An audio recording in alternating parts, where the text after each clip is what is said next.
কোন গোপনে মন ভেসেছে ধারাবাহিকে আমরা দেখেছিলাম অরুণাবকে পুলিশের সাথে হাত মিলিয়ে শ্যামলী, অনিকেত, উপাসনা সকলে মিলে নিয়ে এসেছিল একটা বাড়িতে। প্রজেক্টরের মাধ্যমে দেখানো হয়েছিল তৃষাকে ওরা আটকে রেখেছে। তৃষা বলছে, অরুণাব তুমি যা অন্যায় করেছো স্বীকার করে নাও।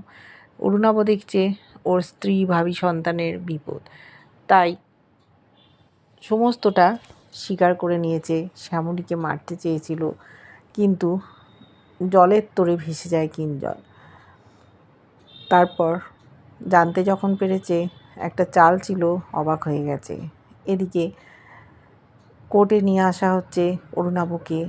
অপরাজিতা মল্লিক খুব মেরেছে অরুণাবকে, বলেছে তুই একজন মায়ের কাছ থেকে সন্তানকে ছিনিয়ে নিলি, তোর স্ত্রীও সন্তান সম্ভবা। আমি তোকে অভিশাপ দিচ্ছি যে তুই কোনো দিন সন্তানকে নিজের চোখে বড় হতে দেখতে পারবি না, তার ছায়াও তোর কাছে আসবে না, এটা আমার অভিশাপ রইল। এদিকে বিচারক সমস্ত শুনে রায় ঘোষণা করবেন, কিন্তু একটা বড় প্রমাণ আনতে গেছে তৃষা।